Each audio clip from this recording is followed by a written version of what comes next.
হয়, আমি সদৌ অসম আদিবাসী ছাত্ৰ সন্থা ডিব্ৰুগড় জিলা সমিতি হৈ আজি যিহেতু আমি স্মাৰক পত্ৰ প্ৰদান কৰিছোঁ অসমৰ মাননীয় মুখ্যমন্ত্ৰী হিমন্ত বিশ্ব শৰ্মালৈ আৰু লগতে আমাৰ শ্ৰম মন্ত্ৰী সঞ্জয় কিষাণ আৰু লগতে আমাৰ ৰাজ্য মন্ত্ৰী যোগেন মোহনলৈ আমি স্মাৰক পত্ৰ প্ৰদান কৰিছোঁ। যিহেতু আমি যুগ যুগ ধৰি এখন চাহ বাগিচাৰ দাঁতি কাষৰীয়া অঞ্চলত আমি বসবাস কৰি আছোঁ আৰু সেইটো মাটিত চাহ ম্যাদী পাট্টাত অন্তৰ্ভুক্ত হৈ আছে।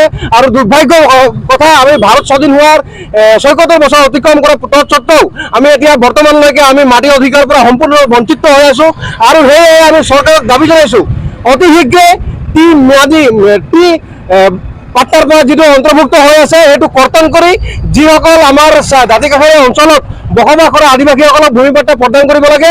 আৰু লগতে আমি জনাব বিচাৰিছোঁ, যিহেতু লেণ্ড পলিচি এক্ট 2019 মতে চেপ্টাৰ 10 মতে যিহেতু লেণ্ডলেছ বুলি কোৱা হৈছে, যিহেতু যদি এজন মানুহৰ যদি 8 বিঘাতকৈ যদি মাটি কম থাকে তেওঁ লেণ্ডলেছ পিপুল হিচাপে গণনা কোৱা হৈছে। আৰু আমি দেখিবলৈ পাইছোঁ মিছন বসুন্ধৰা 2 আৰু 3 যিহেতু মাটিৰ দিয়াৰ চৰকাৰে আঁচনি ওলাইছে, তাত কিন্তু মাত্ৰ একথা দুকথা কৰি আমাৰ আঁচনিসমূহ আমাক সীমাবদ্ধ কৰিছে। আমি অতি দুৰ্ভাগ্য, যিহেতু এজনৰ যোগ্য প্ৰাৰ্থীসকল তেওঁ 8 বিঘা মিনিমাম প্ৰাপ্য, তেওঁলোকৰ যোগ্য, কিন্তু তৎসত্ত্বেও তেওঁলোকে 2 কথা 1 কথা দি তেওঁলোকে সীমাবদ্ধ কৰিছে। আমি অতি দুৰ্ভাগ্য আৰু অতি শীঘ্ৰেই আমি যিসকলৰ যোগ্য তেওঁলোকক 8 বিঘাকৈ দিবলৈ আমি দাবী জনাইছোঁ। আৰু লগতেই যিহেতু মিছন বসুন্ধৰা 2 আৰু 3 বিশেষকৈ আমাৰ আদিবাসীসকলৰ গাঁওসমূহ আমি দেখিবলৈ পাইছোঁ যে বহু ভাগৰ আমাৰ ৰিজেক্ট হৈছে বিনা কাৰণত, যিহেতু তেওঁলোকৰ দখল স্বত্ব আছে, তৎসত্ত্বেও তেওঁলোকৰ পজিশ্যন নথকাৰ এটা ভুৱা তথ্য দি আমাক মানে মাটিৰ অধিকাৰৰ পৰা সম্পূৰ্ণৰূপে বঞ্চিত কৰিছে মিছন বসুন্ধৰা 2। আৰু আমি চৰকাৰক দাবী জনাইছোঁ মিছন বসুন্ধৰা 2 বিনা চৰ্তে তেওঁলোকক মানে মাটি পট্টা দিবলৈ আমি চৰকাৰক দাবী জনাইছোঁ।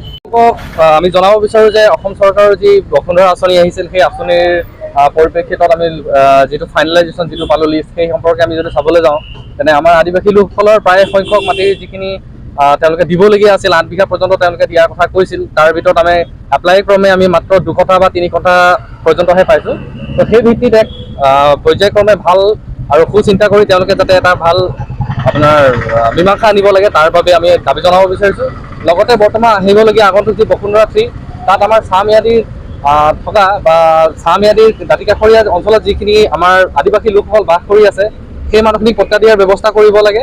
আৰু তেনে ক্ষেত্ৰত চৰকাৰে এটা বস্তু পোনপ্ৰথমে কৰিব লাগে যে যি চাহ ম্যাদীকৰণ আছে তাৰ যিমানখিনি সীমা আছে সেই সীমাৰ অতিৰিক্ত যিখিনি সীমা থাকি গৈছে সেই সীমাখিনি যাতে তেওঁলোকে চাহ ম্যাদী কৰ্তন কৰি মানুহক চিলিং আইনত নিব লাগে, যাতে মানুহে সেইখিনি নিজে ভূমিখিনি তেওঁলোকৰ পট্টা পাবলৈ সক্ষম হয়।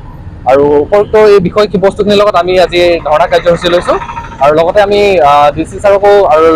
DC ছাৰৰ জৰিয়তে আমি অসম চৰকাৰক পুনৰবাৰ অনুৰোধ কৰিব বিচাৰিছোঁ যাতে এই সমস্যাখিনি অতি শীঘ্ৰে আমাৰ সমাধান কৰে যায়।